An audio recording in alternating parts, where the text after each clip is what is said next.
Hello, Hello. everybody. Okay, Okay, it feels like it's been forever. really? Yeah, I Okay. just I I think it's think gone I by really fast. no, skipping the one time. I just feel like I haven't gotten back in the group of it. I feel like it's gone by really fast. I feel like summer's going by really fast because it's almost the end of June already. So before we know it, school will be starting back up. Okay, so this is my obligatory. Do not forget, it's almost the end of the quarter. Change your stinking toothbrush. Oh my Um, gosh, you and your toothbrushes. Yes. Okay. Yeah. That's, I do not work for you know, dentists, but it's an easy way to remember. it is, and I'm telling you, Amanda, if there's one thing that I have learned from you, and this is so stupid, but if there's one thing I've learned from you and our friendship, it's change my toothbrush every quarter. So you should be really proud. I mean, I know it's really silly, but it's one of those things that I think people just forget.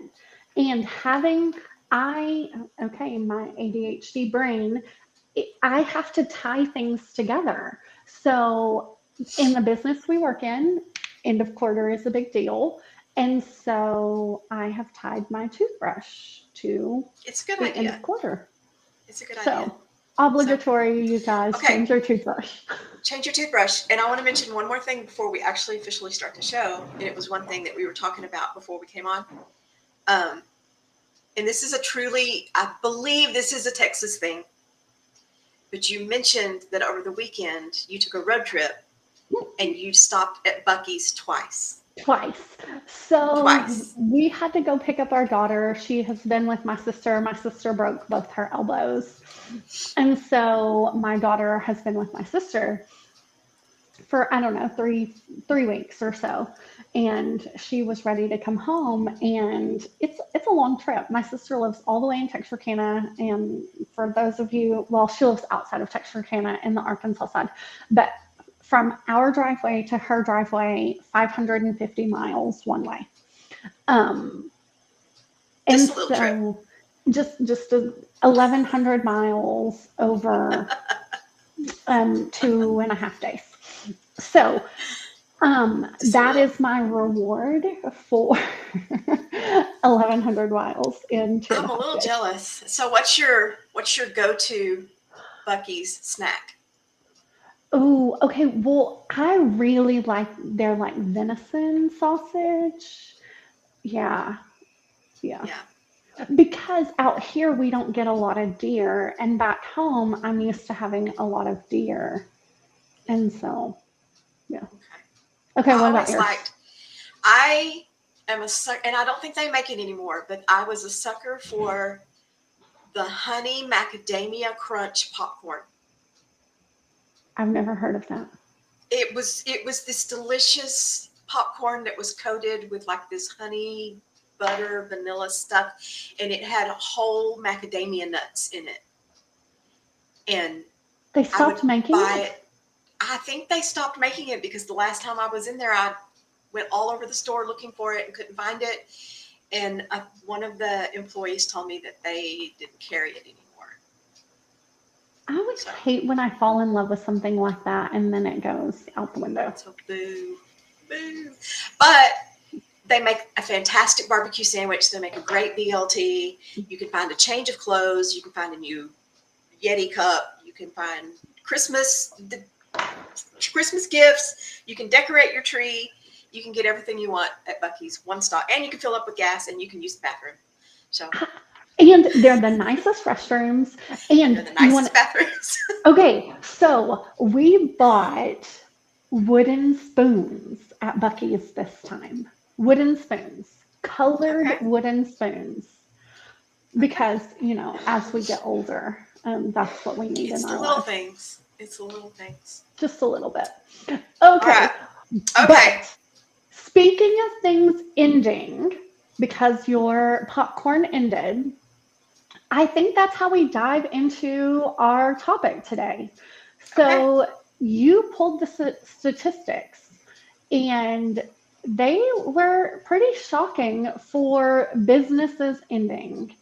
Mhm. Do you remember what those were?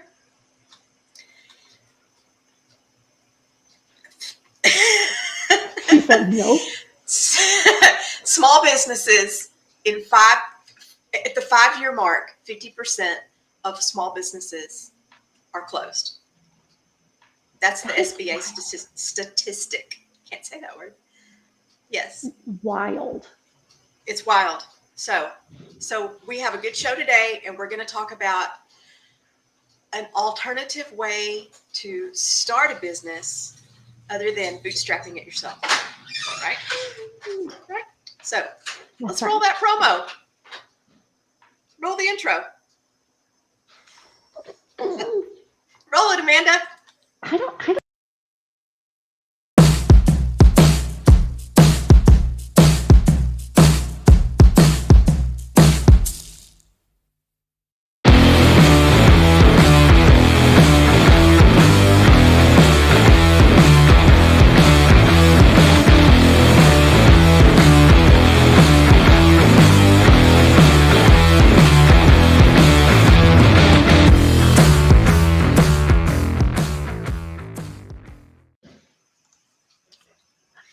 roll the intro, Tammy. That's you. No, I did it. It's okay. I've got the controls over here. Okay. So, hello. Episode 17 of the Down Home Texas Small Business Show. Today's episode is, so you want to buy or sell a business. And this is going to be really good. Now, we had slated 2 expert guests, and I do want to say, going in, Daniel Talbot is not with us today. Wait, not he died. No. Okay, no, he did not die. But what did happen is over the weekend, he and Mrs. Talbot became the parents of a brand new baby girl. So, yay! So congratulations to Daniel and Mrs. Daniel. And we're very happy for you guys. And I saw pictures, and she is beautiful. And Daniel will not be with us today because he is taking care of a new baby. So, but we do have our distinguished guest from the Texas Hill Country. Let's bring him on. Hey! Mr. John Rodriguez. Yay! Hi, John. Hey. Yeah, thanks for having me on, guys. Appreciate it. Thank you for coming. And no mention of jerky with Buc-ee's? Nobody? I mean, I said the deer sausage. That's I mean, if I have to pick one, is that your favorite? Is the jerky? Yeah, so our girls are 5 and 3, so getting both of them into a Buc-ee's without leaving with 4 cartloads of stuff 2 hours later is a little tough. So you're braver than we are for doing 2 trips on 1 trip. We've been there, so we've been in Texas for 3 years now. So we've gone about 3 or 4 times, but it's a little much with girls that are as young as ours. Yeah. Great place though. It was just me and my husband the first time, and then our 14-year-old was with us the second, so it wasn't that bad. Yeah, we're pros at this. Except for I almost bought a $400 cow portrait. So okay, well, that's a whole nother show. We'll get there someday. So buying and selling. Mm-hmm. What would be your number one thing that you would tell people? Why should they buy or sell versus bootstrapping? So I think there's a lot of advantages to buying something that's established, and particularly if you buy it the right way. As I'm sure both of you know, the hardest thing to solve for when you start a business is product market fit. It's what trips up most startups, I think. Having a business that's already figured that out and already demonstrated it and done it over a long period of time, preferably at least a couple of years, you're really taking a lot of the uncertainty of a startup sort of off the table. I also think that talking to 2 accountants, the idea of cash flow on day one is very, very attractive.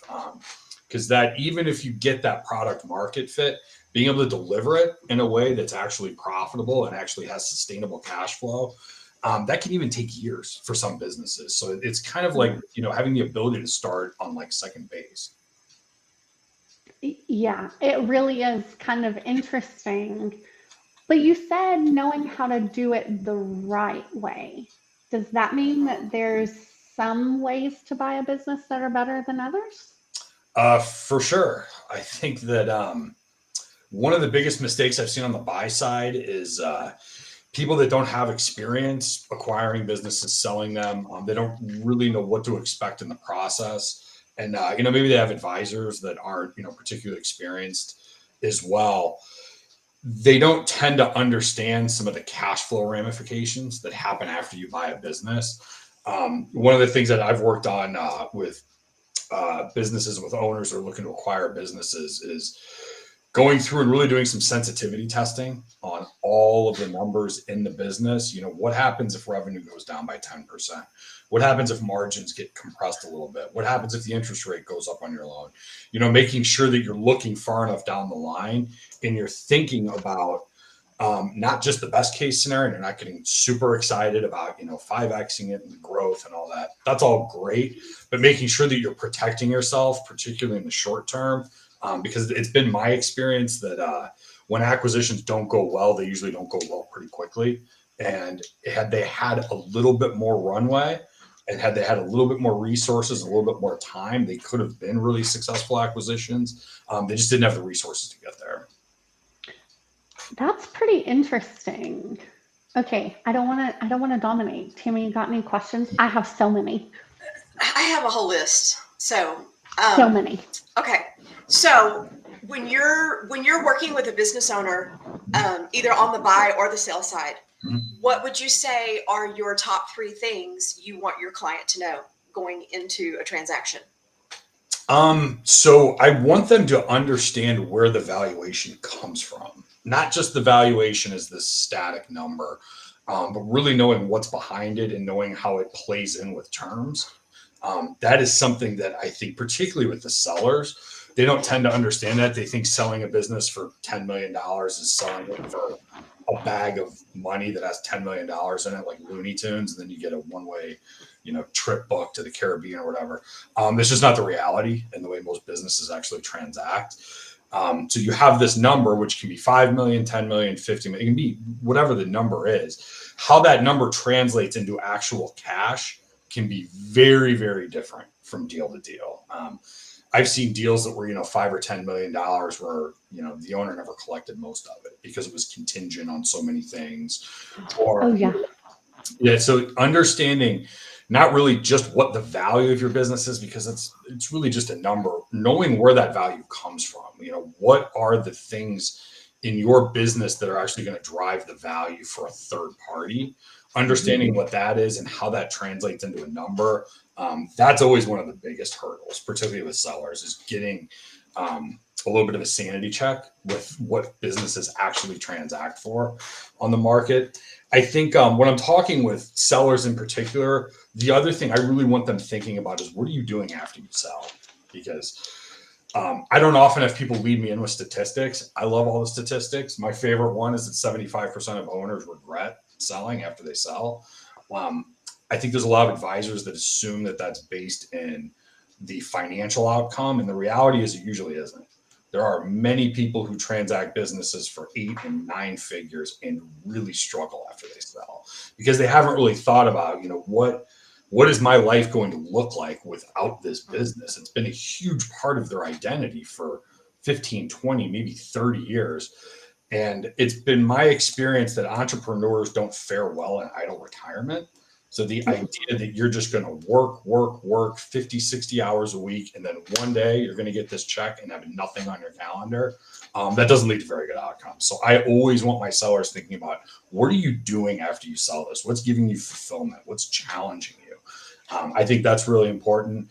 And I would say the third is probably making sure that you have the right advisors around the table. One of the things that I see happen a lot of times, I see this a lot with attorneys. Whether they're buying a business or they're selling a business, they have their attorney. It can be a family law person. It can be somebody that, maybe specializes in business. But if they don't have specific transactional experience, the odds that they're going to understand the process well enough and understand all of the things that need to be considered to really make a successful transaction, in my experience, they're pretty low.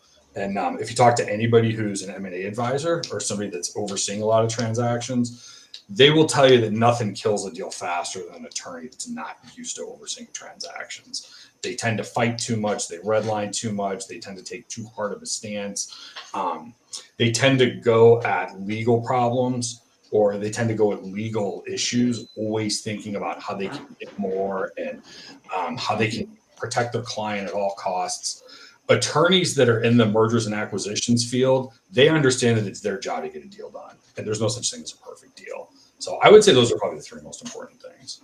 That's really good and really thorough answer. Mhm. I like that. So, okay, so let's talk about due diligence. Yep. When you're buying a business and you're vetting a potential buyer. Mhm.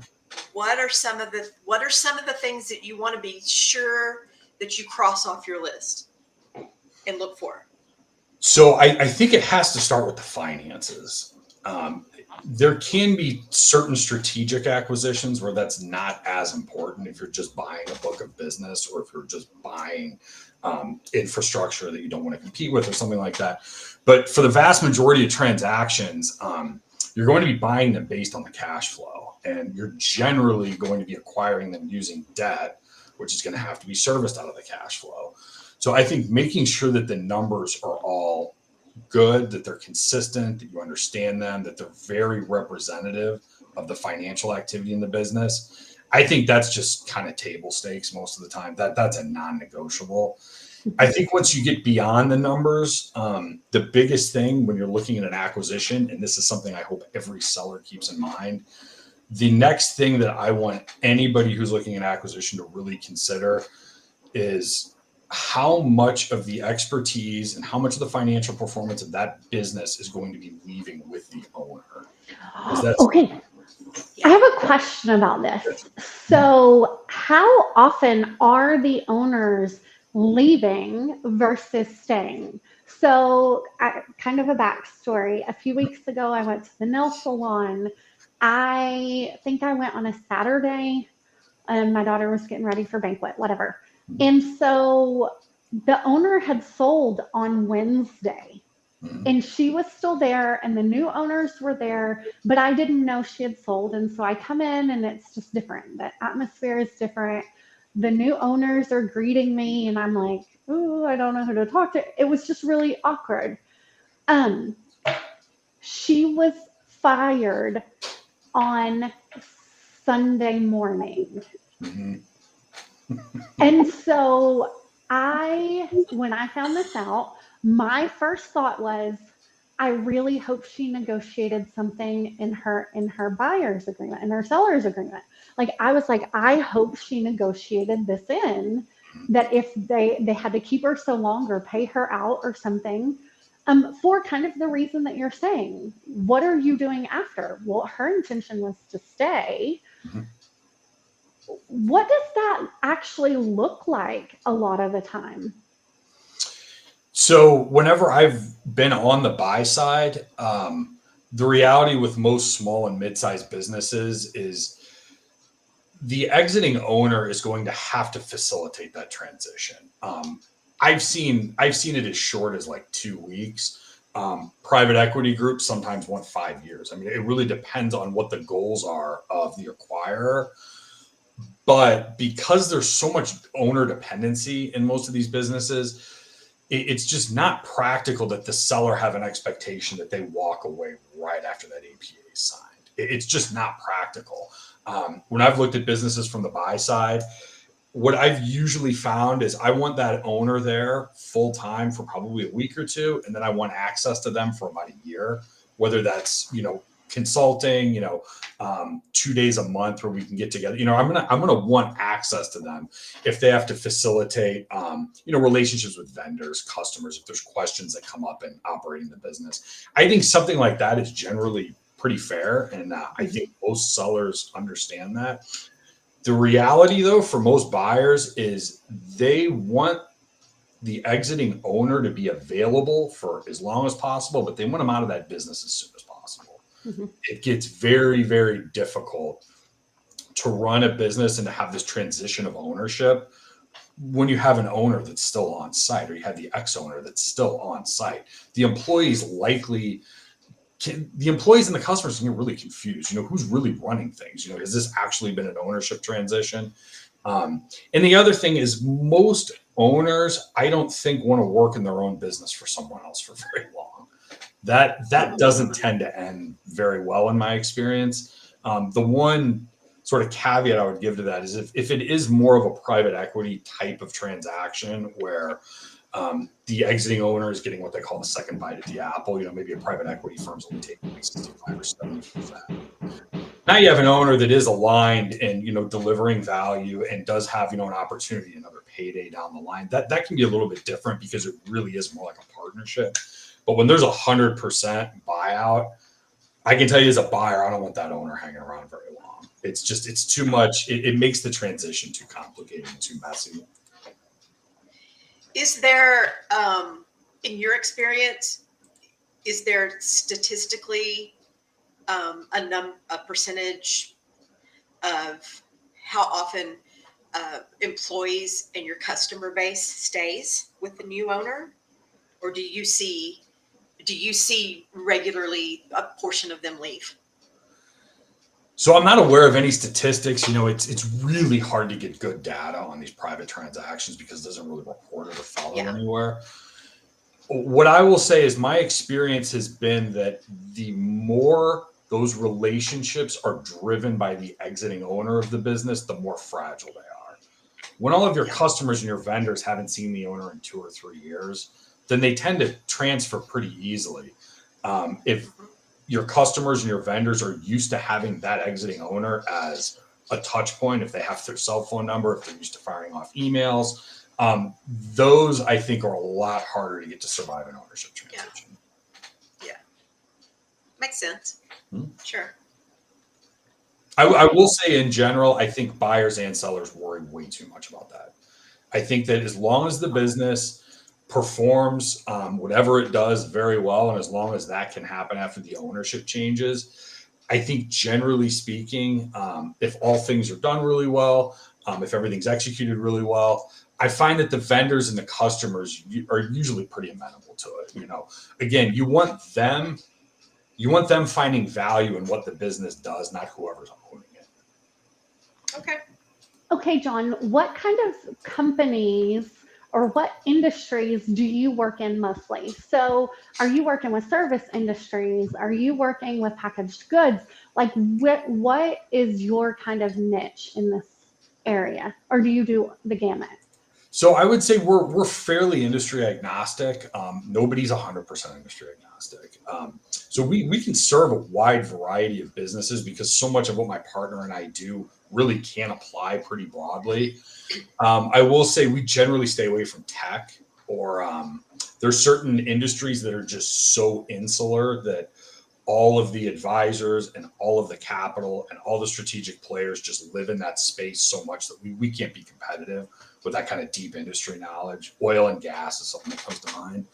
But outside of that, we can be really agnostic. The businesses that we tend to work the best with are what we call community-based service businesses. So think, your trades businesses, your home service businesses, veterinary clinics, things like that, where you have an owner that likely has a lot of really deep subject matter expertise, but they lack some of the business training and sophistication. Those are the people we work the best with. Okay. I was just curious. Cool. Okay. Can I ask John? Keep going. Can we, okay, we try really hard not to go into the weeds too much. Mm-hmm. But there are some things you just kind of have to understand in this. So you talked about that they at least need to have a financial, you don't want to buy a dying business. Yeah. That makes no sense. But what else are you looking at other than finances to know that? So first and foremost, I want to know what's leaving with the owner. Like I said, that owner dependency issue.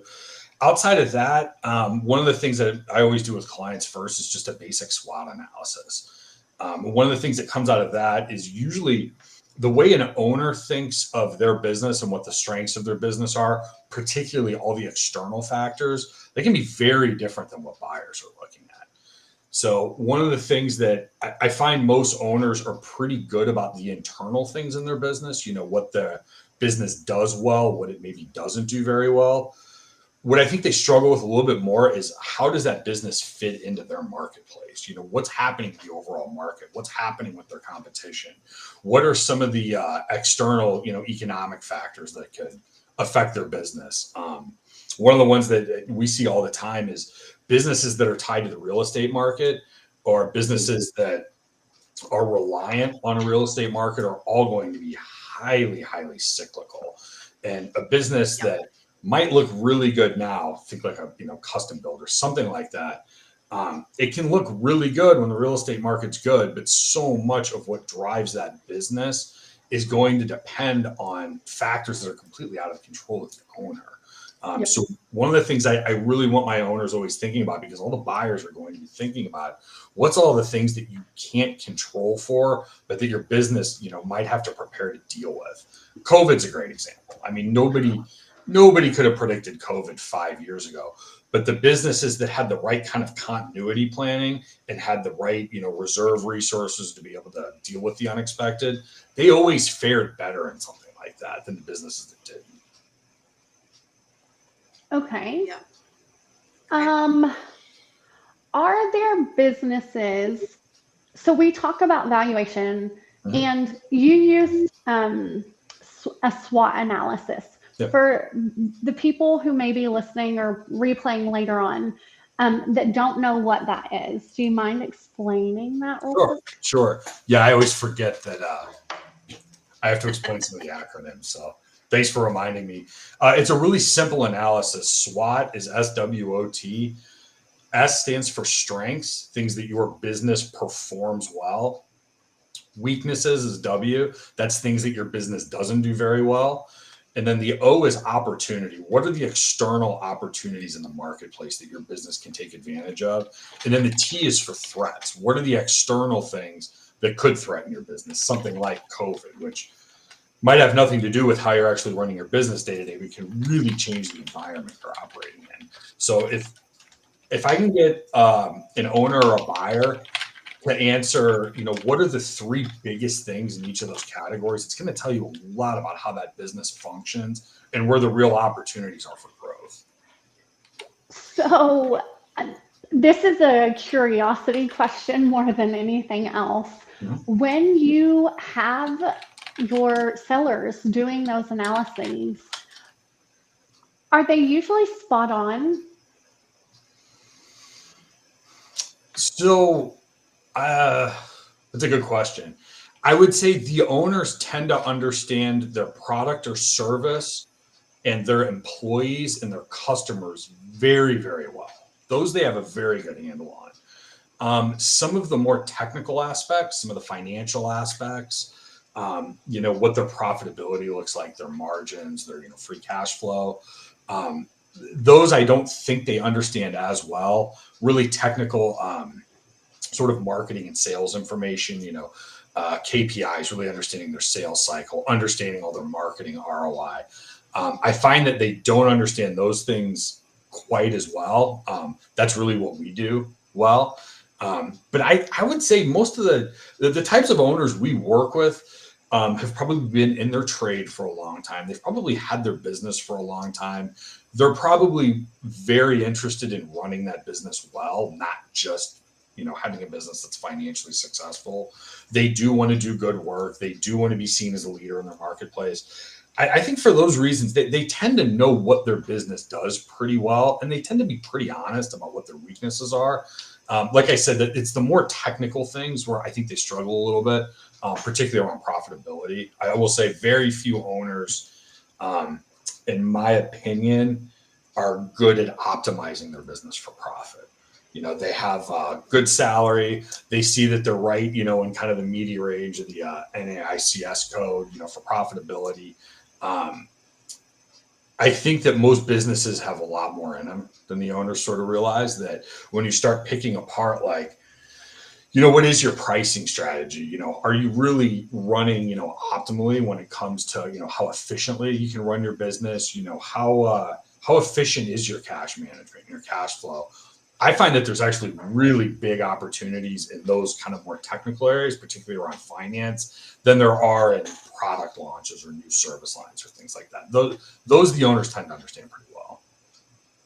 Interesting.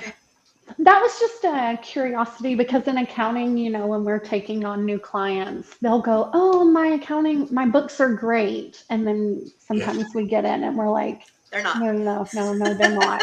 So Yeah, I was just wondering if it was the same. I will say, and I imagine the two of you relate to this, the level of appreciation and understanding for accounting, not just by the owners themselves, but really within the organizations. When you look at, the whole sort of finance department, it tends to be pretty low in most of the businesses. I think it's a really big opportunity where owners can see pretty big gains pretty easily. Yeah. So along those lines, if you have a small business and you're looking to sell it, other than having really clean books and being able to show that you're a profitable business, what are some other things you can do and ensure that you've got in place to make your business attractive to potential buyers? One of the things I always like is making projections and then testing that against performance, because it sends a signal to a buyer that you're not just running your business out of the bank account, that you're really thinking ahead and you're thinking strategically. And when you can show a buyer that that's baked into the DNA of your business, that we're not just doing the kind of hustle startup thing, like we're actually looking down the road and we're actually making decisions based on these goals that we've set. I think it's a great way to run a disciplined business, number one. It's the best way to do strategic planning, in my opinion. But it also just sends a great signal to the buyer that you're interested in running a very professional business. So I think that's one of the things that's really easy. And it doesn't have to be the most sophisticated 19 sheet Excel spreadsheet. Like literally just start out by quarters and just work backwards. We want to be here in 2 to 3 years. So let's chunk that out in 90 days. Okay. That means that, our revenue or our, customer count, whatever KPI you're really looking at. That's where these need to be every 90 days and show that, you're running a business that doesn't just have this plan in place, but you're actually operating it to achieve these goals. I think that sends a fantastic signal to any buyer. Excellent. Yep. Oh, okay. So can we talk about like policies and procedures? Yeah. And like, do you think that those are important things to have in place when you're looking to sell? For sure. Because I think a lot of owners, they get so used to running their business every day and to being the sort of, the first call for all their managers or supervisors. They take for granted how non-transferable that knowledge is and that expertise. And that's why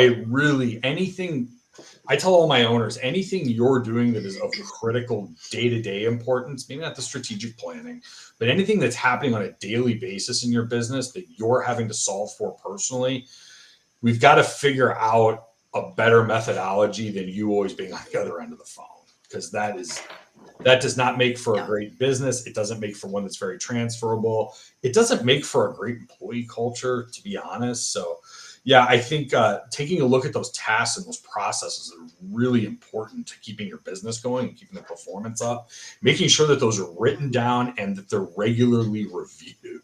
I've seen a few SOPs where they blow the dust off of it and you find out that they haven't done anything that way in like 7 years. It's got to be this has to be a habit in the way you run your business. We're regularly going to look at these procedures and we're going to look at these processes, and as those change, we're going to update the SOPs. Because that's another thing. That's one of the first things that the buyer is going to look at is, right. What in running this business is really memorialized, so that if I have to hire somebody else, if something happens, and all the people that just have this in their head, how do we make sure we can bring someone in and keep up that continuity? Mm-hmm. Mm-hmm. Yeah.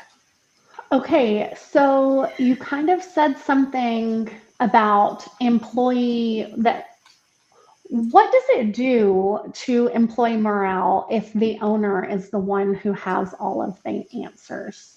What do you mean that that doesn't create the best environment?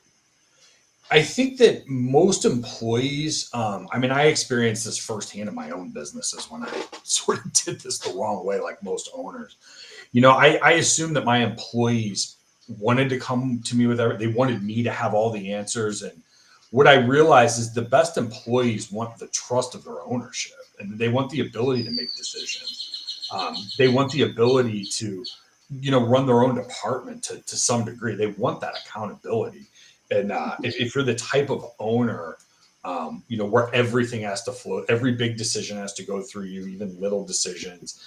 I think good employees get tired of that because they want to be able to take on more responsibility. They want to be able to add more value. Like I said, that was one of the mistakes I made early on in my business. And when I figured out, I have people that are pretty aligned with our goals and they really want to do a good job and they want to develop and they don't want to come knock on my door 11 times a day. They got a lot happier. My business ran a lot better. I think some of it is getting over that ego hurdle that a lot of business owners have. They feel like, or at least I know I felt this way, and I've seen this with a lot of other owners. They feel like the more decisions they're making, sort of the more important they are, and the more vital they are to the business. When the reality is, it's the exact opposite when you're building a functional, sustainable business. Yeah. Yes. Mhm. Yes, so from a CFO perspective, Mhm. I very much try to tell my owners, like, you don't want to have to be there for the business to continue running. No. You need that week vacation where your phone does not ring, your email is not going off, and you want to know that it is handled without you there. And Mhm. if it can't be, then your company is not running properly. Yeah. Um, Then you have a job, so not really a business. Yeah, I love that. You have a job, not a business. Yeah. I've Yeah. never heard it One of said the that way. things, because I love talking about this owner dependency because I think it's so important. One of the things that I think a lot of owners don't sort of consider with this is, they get to a point, they build the business up, it's successful, it's providing this lifestyle they want, they enjoy their job, and they don't realize that as long as they're tied to that business, it gives them very few options in the future. They think that there's this misconception I see with a lot of owners who don't understand how this marketplace really works and how this process of exiting and transitioning really works. I think they assume that they're just going to keep working and then one day when they get tired of it or one day when they want to fish more or one day when they've just had enough of dealing with it, they'll call a business broker and they'll sell it, or they'll go hire a president and they'll be off and running in 2 weeks. And the reality is that all these things take a much longer time than that. And that's Yes. why I tell owners that removing yourself from the day to day as early as possible is what really creates the most options in the future. Because selling a business that has a high level of owner dependency, the best buyers out there aren't looking for jobs. They already have jobs, probably buying businesses. Right. Those are the people you want to sell to. If you have to sell to somebody that has to go in and learn your job and execute it 50 hours a week, you'll have a lot of takers that just don't have any money. That's usually the reality. That's right. Very good. Okay, we've talked a lot about like selling your business. So, as a seller, what are the things that you're looking at your buyer for? So, what is a green flag, a red flag when it comes to your buyer? So I think it's a great question. And I think it depends a lot on the seller because every seller is going to value things differently in their buyer. There's some sellers who go, look, as long as their check clears, they can do whatever they want. I'm done with it. It's my business. And it's their business. If that's what they want, that's fine. I would say most of the owners that I work with and most of the owners that I know, once you start getting them to think about what they want to see in their business after they leave, now the buyer becomes very important. Do you want your managers to stick around? Do you Mhm. want your customers to still be happy? Do you want to see your legacy intact in terms of your brand or, some of the innovation, all of the things that can happen in your business after you exit it? those matter a lot more to owners than they realize, I think. Yeah.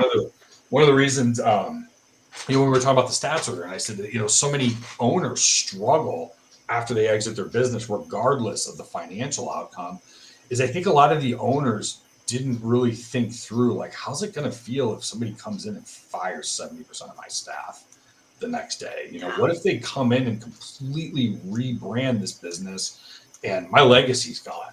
What happens if they come in and they think there's a really good market opportunity to play more in the value range of the competitive landscape, and the quality of my products or my service really suffers? I don't think many owners think about those things until they get on the other side of their exit and it's too late. And that's something that I think is really, really unfortunate. Most of the small business owners I know, if you ask them, would you be willing to trade everything that mattered to you about this business for a certain dollar amount? Most of them will say no. If they say, look, I want $5 million for my business, I want $10 million. If you ask them, would you be willing to sacrifice everything else in your business for that? What if it shut down the next day? What if it was wiped off the map? What if all those employees and team managers all lost their jobs on day one? Would you be willing to trade that? Most of them will say no. They haven't thought of it in those terms. Mm-hmm. So I would say, what do you want in a buyer? It depends on what you want to accomplish by selling your company. If it really is just the biggest check, there's nothing wrong with that. It's your business. You can do what you want with it. But if that's the case, then you really want to look at the qualification. You want to make sure that your buyer actually has a means to execute this transaction, because believe it or not, there are a lot that don't. They go and find deals and then try to find the money later. That's something that happens a lot. Okay, so that's kind of what I was getting at. How do you do that, though? How do you know up front if they have the money? How do you qualify those buyers? So I would never want a seller doing that on their own. To me, this is what you need a really good intermediary for. This is where a really good business broker or M&A advisor, I think, earns most of their success fee, is making sure that you don't have potential buyers that are wasting your time or locking your business up exclusively so they can perform, their own due diligence when they don't have any money to actually facilitate the transaction. I think that's one of the biggest reasons that there's been a few instances where I've had sellers where they had an acquirer that was so specific. It was somebody within their industry or something, where as long as they had the right attorneys and people on their team, they could facilitate that transaction on their own. Like I said, that's happened a few times, but the vast majority of the time, anytime I have an owner that's trying to sell to a third party, I want an intermediary involved every time. And that's one of the big reasons, is qualifying. Okay, so we yell it from the rooftops all the time to vet your professionals. Yeah. So that's super important to us. People, Texas is really funny about being able to call yourself an accountant or this or that or the other. Yeah.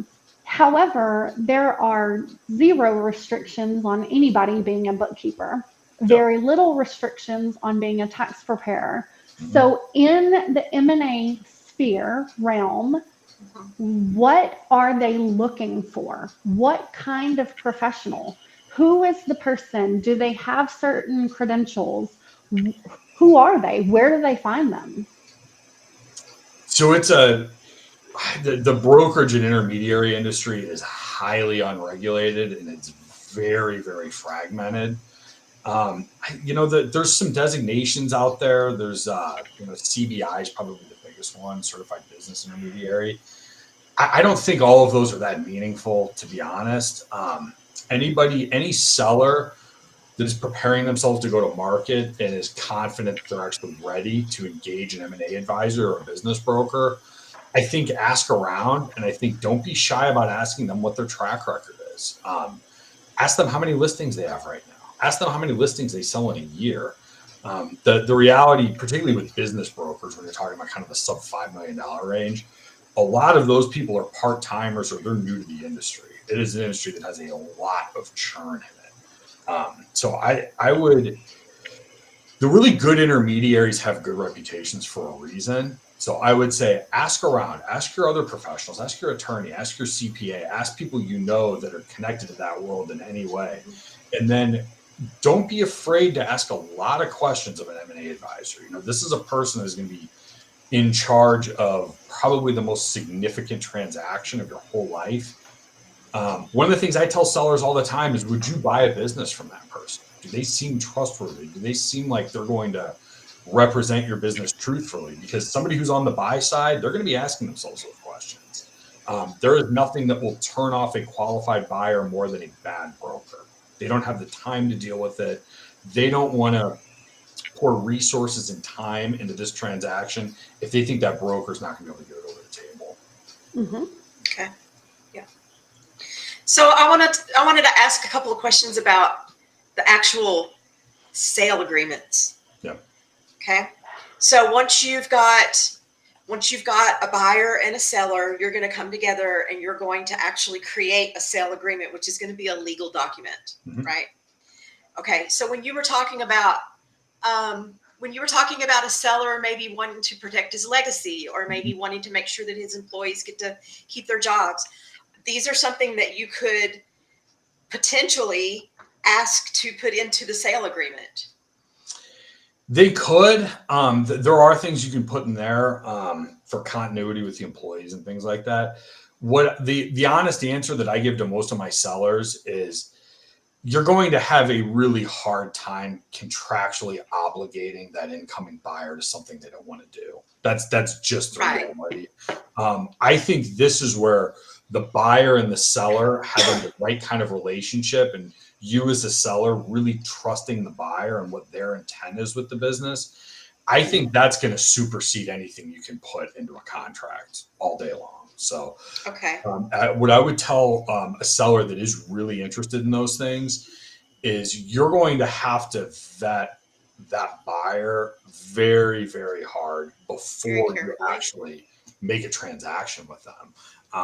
Because there are things you can do legally, but if you're an owner and let's say you came to an agreement that there was going to be a manager that was given this equity ratchet or this profit sharing agreement, or was giving a employment agreement for 12 months or something like that, what are you really going to do if they breach that a week after you sell? Are you really going to sue them? They might be paying you a note. They might be paying you a consulting fee, do you really want to get into that kind of a legal entanglement with your buyer?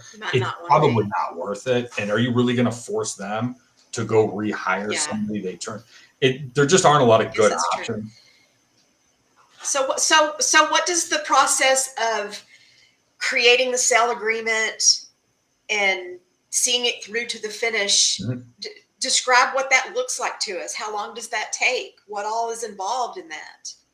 So it depends on a lot of things. It depends on the business. It depends on the size of the business. That's, the bigger the business is, the more sophisticated the buyers are going to be and the people on their team. That's obviously going to be a longer process. I think the most important thing that you can do to influence that process as an owner is to have a really good idea of what you want the transaction and what you want the business to look like after that.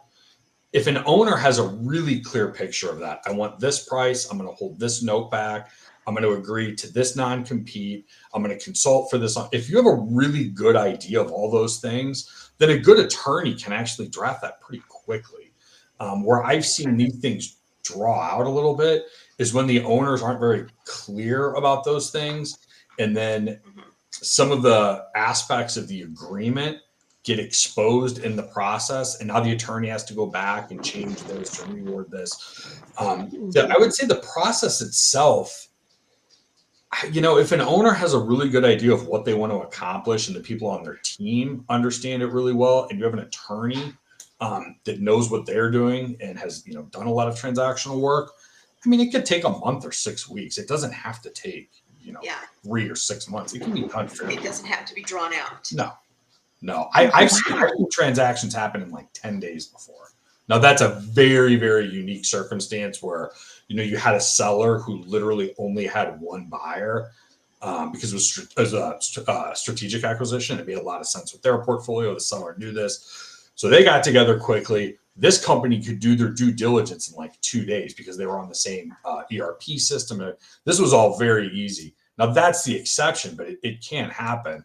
I tell most of my owners, if you do the preparation right on the front end, making sure your business is really prepared, making sure we have all that pre-diligence done, making sure that you have good expectations around the valuation and the process. If we can get all that done on the front end, facilitating the transaction can probably happen in like 3 or 4 months.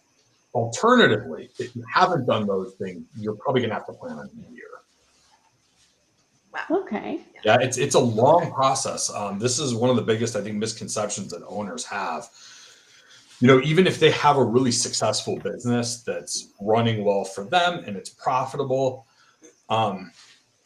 there's not many scenarios where you call a business broker the next day, they have a controlled auction or market it 2 or 3 weeks later, you're under LOI a week or 2 after that, financing clears in 45, like that just doesn't happen. That's very, very rare. What's more likely to happen is if they're able to get the attention of a good broker is going to tell them, look, we got to go ahead and clean up your numbers first and foremost. We got to make sure that we have some really good SOPs in place, that we have really good documentation for everything. There's probably going to have to be some personal work done, some estate work done with your wealth manager, with a good attorney to make sure that we're anticipating all the consequences of this sale and we're not reacting to it after the fact. That process, that in and of itself can easily take 6 months. And then, marketing a business and, fielding inquiries and, going from, the market to an LOI or an actual closed transaction, that can take, 4 to 6 months in a lot of cases. Yeah. It's a long process. And process. one of the reasons that I always tell the owners I work with is that it's never too early for somebody like me to get into that business, is because if I get in there and we have an owner that says, look, I want 4 or 5 million for my business. That's what my wealth manager said I need. That's really my walkaway number. The actual value of that business is $1.5 million, which is probably more likely. Getting from that $1.5 million to a real $4 million valuation, you're not going to get there in 3 months. You're not going to do it by going and hustling and getting a few big accounts. That's not how that works. A buyer, and particularly their lender, is not going to believe it unless it's been on your books for a year. The reality is that's the only way it looks like sustainable growth to a buyer and to their team. So if you want to go from that, call it $1.5 million, $2 million of equity value, and you really do want to sell for $5 million, you're not going to be able to turn that business into the one that sells for $5 million in a quarter or two. It just takes time. Right. Yeah, I can see that. Makes sense. So do you have any broker horror stories that you could share with us? I can tell you a few. I can tell you a few pretty bad ones. Do you want to hear the buy side horror story or the sell side horror story? Either. Give us one of each. Okay. Okay. So this was one of the most egregious ones I saw on the sell side. So I was actually looking to buy a business a couple of years ago, and I saw a listing. Looked really interesting to me. It was one of the franchise brokerages that I'm sure both of you have heard of. I won't say which one. So I sent an email to the broker that was listed and said, hey, here's my investment thesis. Here's my background. I'd really like to, learn more about this business. He said, great, sign an NDA. A month later, I hadn't gotten the teaser. And this should happen in a day or two. I mean, there's really no reason after an NDA sign that the information of the business should be withheld. And I knew what the business was, by the way, because this broker did a very bad job of hiding the information. This is a great tip for any sellers out there. If you have a broker that puts the year your business was founded in a listing that's supposed to be confidential, you probably want another broker, because if I know the year it was founded, the industry and the location, I can find it on Google in 5 seconds. Figure it out. Yeah, it's easy. So I knew what this business was, and I knew who the owner was. So I went back to him, I think it was probably about a month later. And I said, hey, I'm still waiting on the information on this business. I'm really interested. He said, well, we're just getting our finances together, and, they're trying to get their trailing 12 months. It's okay. Next month, I go back to him again. There's another excuse. Next month, there's another excuse. Now, keep in mind, this is advertised on their website, and I know who the owner is. Finally, after 4 months, I realized that there was something going on between the seller and the broker. I didn't know what it was, but I went to the broker and I said, "Look, I know it's this in this business. I know it's this guy that owns it. Can I please just reach out to him on my own?"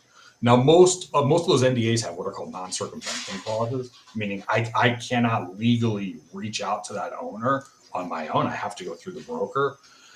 Well, the broker said no. So then I went to the broker's boss, to the person that actually owned the farm. And I said, "Look, I signed this NDA like 5 months ago. I just want to have a conversation with this owner. I don't know where they're at about selling. I don't know what's going on with your guys' relationship, but I just want your permission because I'm not going to do it on my own." Then she told me no. And this listing ended up staying on this site for like 6 months.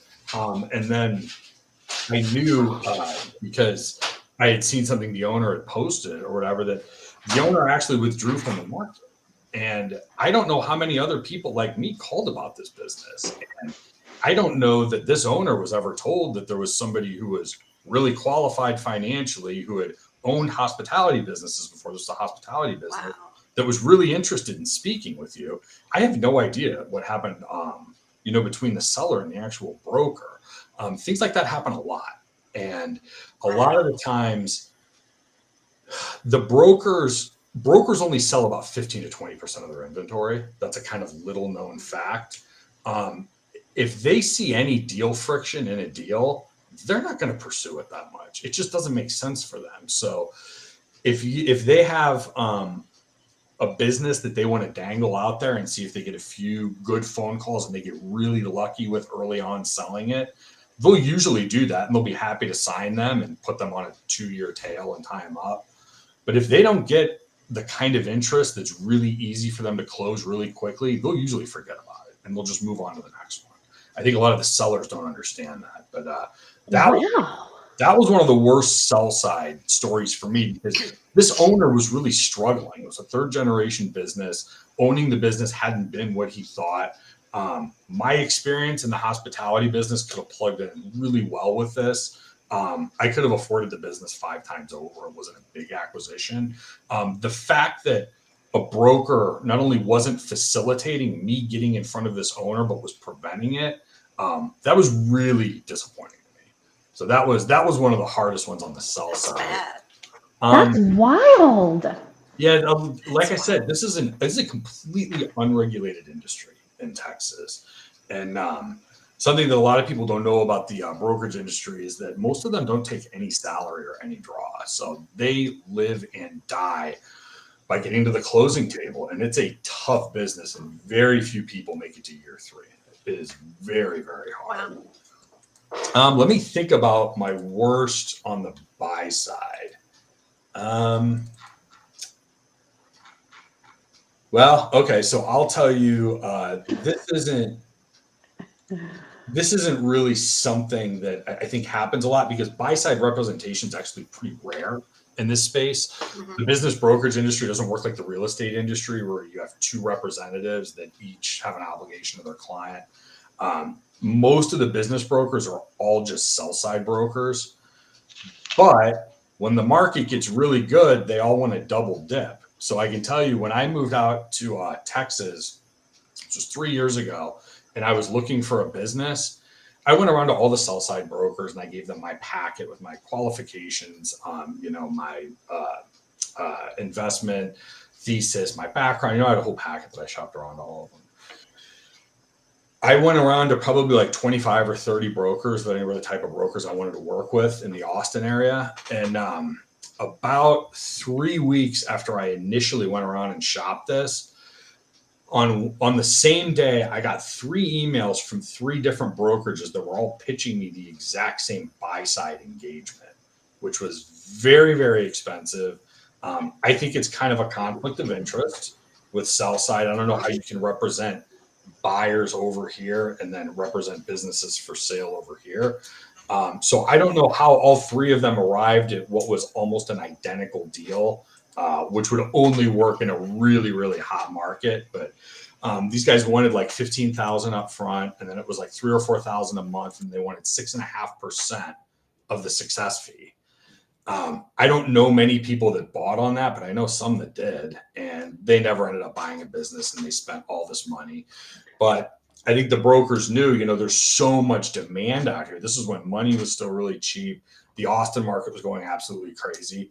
So they were looking at ways they could get, both sides of the transaction. And like I said, I knew a few buyers that spent a lot of money on these services and never actually closed a transaction, never got any real value out of it.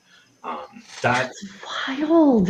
Yeah, that's like I said, unregulated industry. And anybody, there's a few caveats, but basically anybody that wants to represent the sale of a business and take a percentage of that sale as a commission can do it in Texas. There's no licensing or certification or anything, which should. That's a little bit frightening. It's a little bit frightening. I will tell you my experience. Once you get above the $5 million level, and you're talking about M&A advisors, they tend to have a different level of training and sort of professionalism. But the Main Street brokers in particular, the ones that are brokering businesses under $1 million, be very careful with them. There's some that are very good. The reality is most of them just aren't that highly trained, and they're interested in playing the volume game because they know that when they sign a business, there's only about a 10% chance they're going to be able to actually sell it. So they spend their time filling up a pipeline, not facilitating deals. It's just not the way the business works. Wow.